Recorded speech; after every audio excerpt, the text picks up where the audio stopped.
Welcome to the Traders Help Desk Online video collection. In this video I'm going to show you how to use the bar range indicator, which is actually one of my favorite indicators. Anytime I'm looking to trade something new, a new symbol, whatever it may be, I actually take and look at the bar range indicator first because it gives me a sense of what my risk needs to be versus what my reward is. Now, for example, if you were looking at trying to trade the currency futures, the first thing I would do is bring up the daily symbol. I would set the bar range to a length of 1 and a length of 260 days because there's 260 days typically in a trading year.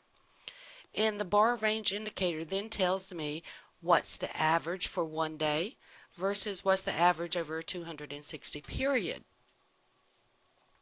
As you can see right now, the Swiss franc on Friday moved 130 points, but the average over the last year is only 112 points.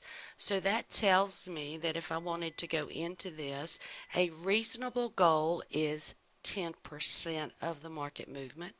So I would be looking at taking 11 points out of this market. That means that I would have to have a risk of only 5 to 6 ticks. Okay, so maybe I should look at a different currency future, and let's go and look at the euro, which is EC, and let's see what it does. The EC moves 162 points in a day. The average is 162 points over the course of the last year. So that tells me I could set a profit target of 4 points, S&P points, and my risk would be the equivalent of 2 mini S&P points. We can also use this on any symbol. It doesn't matter what it is. So let's go look at the ES.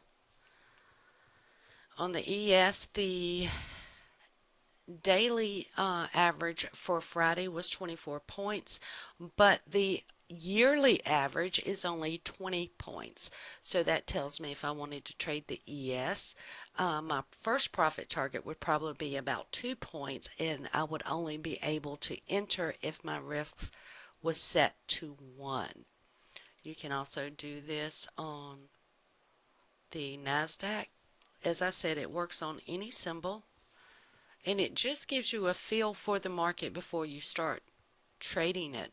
The NASDAQ moves 37 points on Friday, and the average is 33. So that tells me I can take probably 3 points out of this market, but my risk would have to be set to 1.5 because I'm always using a 2 to 1 reward to risk ratio.